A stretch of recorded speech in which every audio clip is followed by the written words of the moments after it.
Hello നമസ്കാരം, എല്ലാവർക്കും പുതിയൊരു വീഡിയോയിലേക്ക് സ്വാഗതം. എന്താണ് ആർട്ടിഫിഷ്യൽ ഇൻ്റലിജൻസ് അല്ലെങ്കിൽ മനുഷ്യനിർമ്മിത ബുദ്ധി? ആർട്ടിഫിഷ്യൽ ഇൻ്റലിജൻസും റോബോട്ടും ഒന്നാണോ? ഇതിൻ്റെ വളർച്ച മനുഷ്യന് ഉപകാരമാണോ അതോ ഉപദ്രവമാണോ?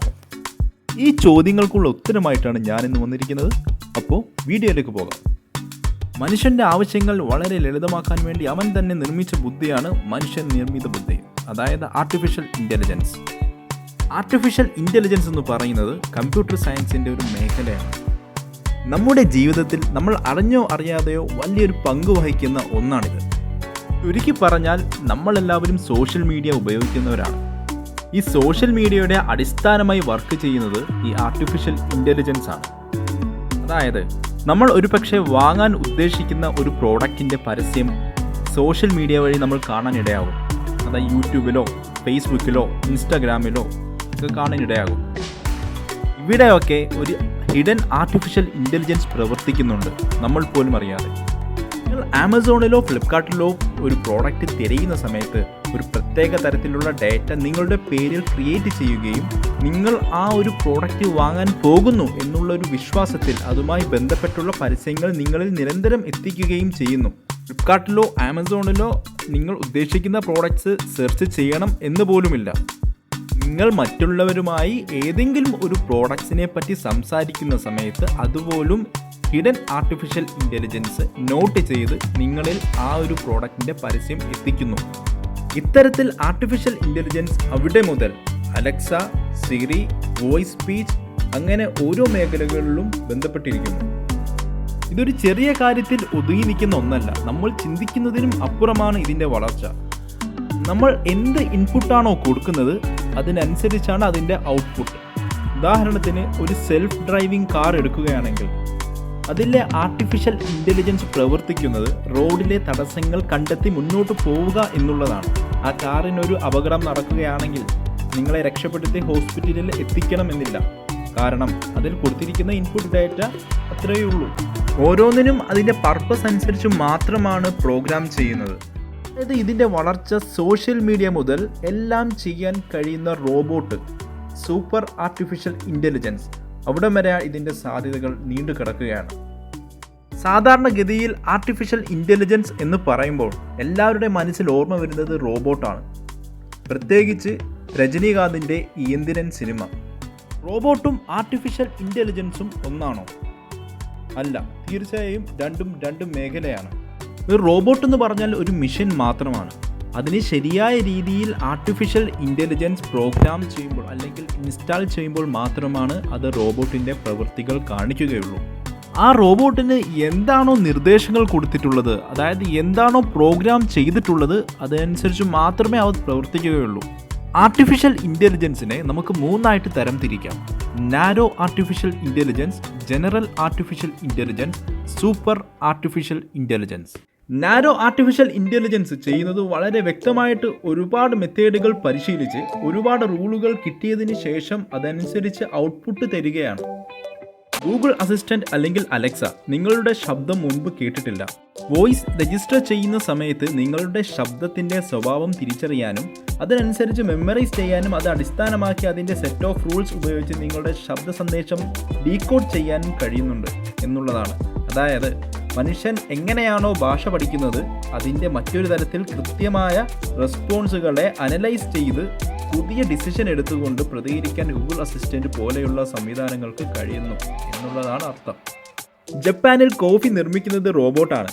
അതുപോലെ തന്നെ കൊക്കക്കോള കമ്പനീസ്, കാർ കമ്പനീസ്, അങ്ങനെ വലിയൊരു മേഖലയിൽ തന്നെ ഈ ഒരു സംവിധാനം ഉപയോഗിക്കുന്നുണ്ട്. അമേരിക്കയിലെ സിലിക്കൺ വാലി, കാലിഫോർണിയ പോലെയുള്ള പ്രദേശങ്ങളിൽ ആമസോൺ ഗോയുടെ ഷോപ്പിംഗ് മാളുകളുണ്ട്. അവിടുത്തെ പ്രത്യേകത എന്തെന്നാൽ സെയിൽസ്മാനോ സെക്യൂരിറ്റിയോ ഇല്ല എന്നുള്ളതാണ്. നിങ്ങൾ ഷോപ്പിംഗ് മാളിന് മുന്നിൽ ചെന്ന് ആമസോൺ ഗോയുടെ ആപ്പ് ഓപ്പൺ ചെയ്ത് സ്കാൻ ചെയ്താൽ മാത്രമേ നിങ്ങൾക്ക് ഉള്ളിലേക്ക് പ്രവേശനം ലഭിക്കുകയുള്ളൂ. നിങ്ങൾ ആ ഷോപ്പിനുള്ളിലേക്ക് കയറിയ സമയം മുതൽ നിങ്ങളെ മോണിറ്റർ ചെയ്യുന്നതായിരിക്കും. അതിനായി മുകളിൽ സെൻസറുകൾ, ക്യാമറ ഇതെല്ലാം ഘടിപ്പിച്ചിട്ടുണ്ട്. നിങ്ങൾ എന്ത് പ്രോഡക്റ്റ് എടുക്കുന്നു, ഏത് പ്രോഡക്റ്റിൻ്റെ സെക്ഷനിൽ കൂടുതൽ സമയം ചിലവഴിക്കുന്നു, നിങ്ങൾ എടുത്ത പ്രോഡക്റ്റ് ആവശ്യമില്ലെങ്കിൽ അവിടെ തന്നെ തിരിച്ചു വെക്കുന്നുണ്ടോ എന്നുള്ളത് കൃത്യമായി നിരീക്ഷിക്കുന്നുണ്ടാവും. നിങ്ങൾക്ക് ആവശ്യമായിട്ടുള്ള പ്രോഡക്റ്റ് എടുക്കുന്നു, പുറത്തേക്ക് ഇറങ്ങുന്നു. നിങ്ങളുടെ അനുവാദത്തോടു കൂടി മാത്രം നിങ്ങളുടെ അക്കൗണ്ടിൽ നിന്നും ക്യാഷ് വിഡ്രോ ചെയ്യുന്നു. ഇതാണ് അവിടെ നടക്കുന്നത്. ഇത് ആർട്ടിഫിഷ്യൽ ഇൻ്റലിജൻസിൻ്റെ ഒരു പ്രവർത്തനം തന്നെയാണ്. ഇന്ന് ചില രാജ്യങ്ങളിൽ ഡ്രോൺ ഉപയോഗിച്ചിട്ടാണ് ഫുഡ് ഡെലിവറി, കൊറിയർ ഡെലിവറി പോലുള്ള സർവീസുകൾ നടത്തുന്നത്. ഇതിനായി ഡ്രോണുകളിൽ ക്യാമറയും സെൻസറും GPS-ഉം ഘടിപ്പിച്ചിട്ടുണ്ട്. വളരെ വേഗത്തിൽ ഫുഡ് അല്ലെങ്കിൽ പ്രോഡക്റ്റ് ഡെലിവറി നമ്മുടെ കയ്യിലെത്താൻ വേണ്ടി ഏറ്റവും കൂടുതൽ എഫിഷ്യൻ്റായിട്ട് പ്രവർത്തിക്കുന്ന ഒന്നാണ് ഡ്രോൺ. ആർട്ടിഫിഷ്യൽ ഇൻ്റലിജൻസിൻ്റെ പ്രവർത്തനം മൂലം പ്രോഡക്റ്റ് പിക്കപ്പ് ചെയ്യുകയും വളരെ വേഗത്തിൽ ശരിയായ സ്ഥലത്ത് കൊണ്ടുപോയി ഡെലിവറി ചെയ്യാനും ഇതിന് സാധിക്കുന്നു. പോലെയൊക്കെയാണ് നാരോ ആർട്ടിഫിഷ്യൽ ഇൻ്റലിജൻസിൻ്റെ പ്രവർത്തന രീതി. നാരോ ആർട്ടിഫിഷ്യൽ ഇൻ്റലിജൻസിനേക്കാൾ കുറച്ചുകൂടി അഡ്വാൻസ്ഡ് ആയിട്ടുള്ളതാണ് general artificial intelligence. General artificial ഇൻ്റലിജൻസിൻ്റെ പ്രത്യേകത എന്തെന്നാൽ സ്വയമായി തീരുമാനങ്ങൾ എടുക്കാനും അതനുസരിച്ച് പ്രവർത്തിക്കാനും കഴിയുന്നു എന്നുള്ളതാണ്. അല്ലെങ്കിൽ നമ്മൾ കൊടുക്കുന്ന കമാൻഡിനനുസരിച്ച് കൃത്യമായിട്ടുള്ള മറുപടി തരുന്നു. AI കടന്നു പോകുമ്പോൾ മുൻപ് ചെയ്തിട്ടില്ലാത്ത പല ഓപ്പറേഷനുകളും ടാസ്ക്കായിട്ട് ഏറ്റെടുക്കുകയും മനുഷ്യൻ സ്വന്തമായിട്ട് ചിന്തിച്ച് തീരുമാനമെടുക്കുകയും ചെയ്യുന്നത് പോലെ ഇത് ഒരു ഹ്യൂമനോയിഡ് റോബോട്ടിലേക്ക് ഇൻസ്റ്റാൾ ചെയ്യപ്പെടുമ്പോൾ മനുഷ്യന് തുല്യമായി പ്രവർത്തിക്കാനും എഫക്റ്റീവായിട്ട് കാര്യങ്ങൾ ചെയ്യാനും ആരംഭിക്കുന്നു.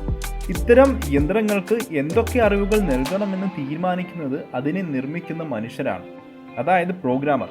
ഈ പ്രോഗ്രാമർ ആ യന്ത്രത്തിന് പ്രോഗ്രാമിലൂടെ പറഞ്ഞു കൊടുത്തിട്ടുള്ള കാര്യങ്ങൾ മാത്രമേ അതിന് ചെയ്യാൻ കഴിയൂ, സ്വന്തമായിട്ടൊന്നും ചെയ്യാൻ കഴിയില്ല. എന്നാൽ ഇന്നത്തെ ആർട്ടിഫിഷ്യൽ ഇൻ്റലിജൻസ് ചിന്താശേഷി താരതമ്യേന മനുഷ്യൻ്റെ 7 അയൽപ്പക്കത്ത് പോലും വരില്ല. അത്രയ്ക്കും സങ്കീർണമാണ് മനുഷ്യൻ്റെ തലച്ചോറ്. മനുഷ്യനേക്കാൾ മെച്ചപ്പെട്ട ആർട്ടിഫിഷ്യൽ ഇൻ്റലിജൻസ് നിർമ്മിക്കുന്നത് തികച്ചും അസാധ്യമായ കാര്യമായിട്ട് തോന്നും. പക്ഷേ അങ്ങനെ ഉടൻ തന്നെ നമ്മുടെ ലോകത്ത് വരാനിരിക്കുന്ന ഒന്നാണ് സൂപ്പർ ആർട്ടിഫിഷ്യൽ ഇൻ്റലിജൻസ്. അതിനു വേണ്ടിയിട്ടുള്ള പഠനങ്ങളും പരീക്ഷണങ്ങളും നടന്നുകൊണ്ടിരിക്കുന്ന സമയമാണിത്.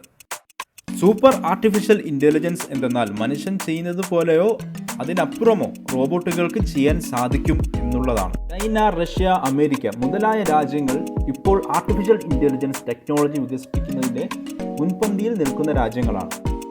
ഇവിടെയാണ് യന്ത്രൻ, ടെർമിനേറ്റർ മുതലായ സിനിമകളുടെ പ്രസക്തി.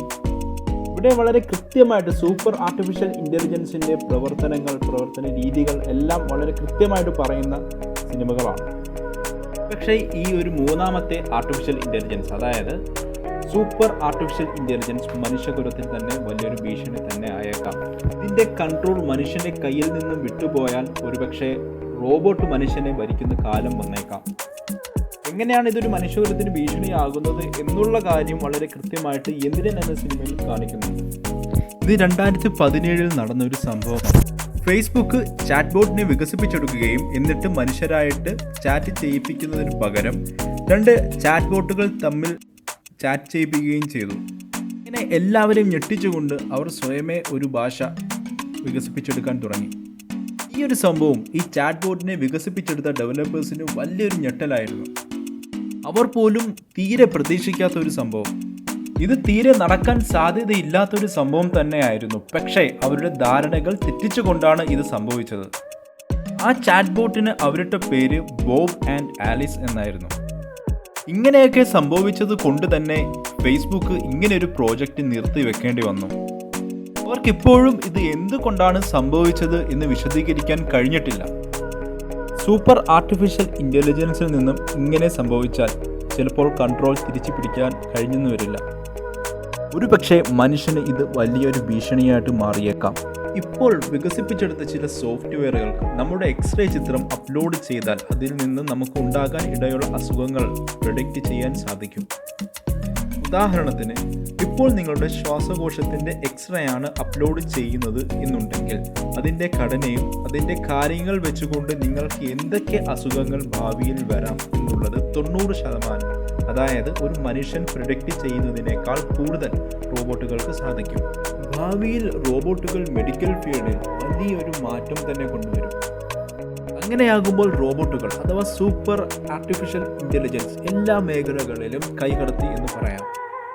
അതുപോലെ തന്നെ മനുഷ്യർക്ക് ആയുസ് ഒരു പ്രശ്നമാണെന്ന് പറയുമ്പോൾ റോബോട്ടുകൾക്ക് ആയുസ് പ്രശ്നമല്ല എന്നുള്ളത് കൂടി പരിഗണിച്ചു കഴിഞ്ഞാൽ ഏകദേശം എല്ലാ ഫീൽഡിലും ആധിപത്യം സ്ഥാപിക്കാൻ കഴിയുന്ന ഒരു സ്പീഷ്യസ് ആയിട്ട് റോബോട്ടുകൾക്ക് മാറാൻ കഴിയും. അതുകൊണ്ട് പ്രശ്നങ്ങൾ ഉണ്ടാകുമോ? ഉണ്ടാകും, തീർച്ചയായിട്ടും ഉണ്ടാകും. എന്താണ്? തൊഴിലില്ലായ്മ. ഇന്ന് ചില പ്രശസ്തമായ കമ്പനികളിൽ റോബോട്ടാണ് ഇൻ്റർവ്യൂ ചെയ്യുന്നത്. കായികമായിട്ടുള്ള മനുഷ്യൻ്റെ ആവശ്യമില്ലാതാവുകയും തൊഴിലില്ലായ്മയ്ക്ക് വഴിയൊരുക്കുകയും ചെയ്യും. ഇത് മാത്രമല്ല, സൂപ്പർ ആർട്ടിഫിഷ്യൽ ഇൻ്റലിജൻസ് കൈവരിച്ച റോബോട്ടുകൾക്ക് ചിന്തിക്കാനും തൻ്റെ കൂടെ പ്രവർത്തിക്കുന്ന മനുഷ്യൻ എഫിഷ്യൻ്റ് അല്ല എന്ന് ഉന്നത അധികാരികളെ അറിയിക്കാനും കഴിയും. അതുമാത്രമല്ല, തൊഴിലാളികളുടെ അടിസ്ഥാന ആവശ്യങ്ങൾ പരിഗണിച്ചാൽ മനുഷ്യനേക്കാൾ എഫിഷ്യൻ്റായ റോബോട്ടുകൾക്ക് മനുഷ്യൻ്റെ സ്ഥാനം നൽകുകയും വലിയൊരു തൊഴിലില്ലായ്മ സൃഷ്ടിക്കുകയും ചെയ്യാൻ കഴിയും. അതുകൊണ്ട് ഒരു കാരണവശാലും റോബോട്ടുകൾക്ക് മനുഷ്യൻ്റെ മേൽ ആധിപത്യം സ്ഥാപിക്കാനുള്ള അവസരം ഉണ്ടാക്കരുത്. സ്റ്റീഫൻ ഹോക്കിങ്സ് പറഞ്ഞിട്ടുണ്ട്, ആർട്ടിഫിഷ്യൽ ഇൻ്റലിജൻസിൻ്റെ സങ്കീർണമായിട്ടുള്ള വളർച്ച മനുഷ്യൻ്റെ നിലനിൽപ്പിന് അപകടകരമാണ്. ബിൽ ഗേറ്റ്സ് പറഞ്ഞിട്ടുണ്ട്, ഇത് അപകടമാണെങ്കിലും ചില മുൻകരുതലുകൾ എടുക്കുകയാണെങ്കിൽ രക്ഷപ്പെടാനാകും എന്നുള്ളത്.